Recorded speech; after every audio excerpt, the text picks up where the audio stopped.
Age of Empires 3 Definitive Edition is set to be released on October 15, 2020, exactly 15 years after the original game came out. With its release comes a raft of huge changes, and in this video, I'm going to cover the 5 most important changes you need to be aware of before you dive in. A huge issue in the original Age of Empires 3 games was that your home city card choices were limited based on how much time you had invested in that home city previously.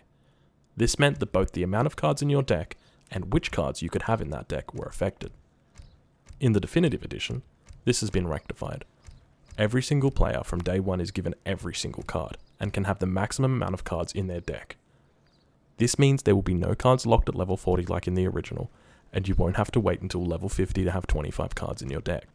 Be aware though, cosmetic changes to your home city will still be unlocked based on the level of the home city, so technically, not everything is fair. The old lobby browser in the original Age of Empires 3 was a simple way to find either a ranked or unranked game in the original. Now in the Definitive Edition, you can still find games in this way, however, they will only ever be casual games, which means that they will not show up on your record. In the original game, you would very often come across these chest-beating gorillas that cared a little bit too much about their win rates. Fortunately, in the Definitive Edition, the only dodging of unfavourable matchups they will be doing will be in casual games, because if they want to play ranked competitive, they'll have to do it on the matchmaking system where all ranked competitive games must take place, and there will be absolutely no dodging that goes on there. Anyone who has played a game that lasted longer than 15 minutes in the original Age of Empires 3 will know the pain of the peer-to-peer system that was used. This regularly meant units were moving at 1 frame per second, there were random freezes and spikes, and of course, there was that inevitable drop screen. But now in the Definitive Edition, we are free. There is no more peer-to-peer lag. There are no more games that slow to a crawl because someone in your game managed to work out how to plug a HDMI cable into a potato. The game just trottles along in the midst of large battles with not a single hiccup. Goodbye, sergeants, lieutenants, and captains, and welcome to our new 1400s, 1700s, and 2K friends. While the power rating system left a warm and fuzzy feeling in our hearts when we finally got that rank up we'd been grinding toward, it was inaccurate and easy to manipulate.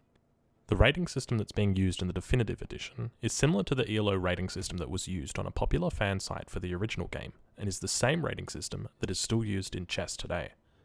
This form of rating is widely considered to be a much more accurate mechanism of tracking an individual's skill level in comparison to other systems. One of the most common complaints in the original game was that the resource distribution across any given map was simply not balanced. Some games your enemy would have twice as many resources on their side of their map, and the next game, it would be you.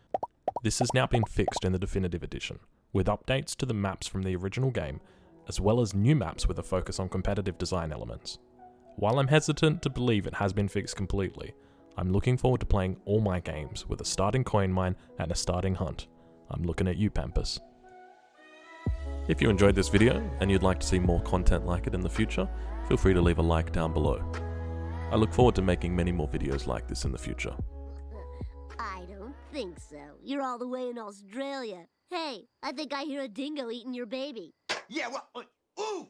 Oh, that's it. I'm gonna report this to me Member of Parliament. Hey, Gus! I got something to report to you. That's a bloody outrage, it is!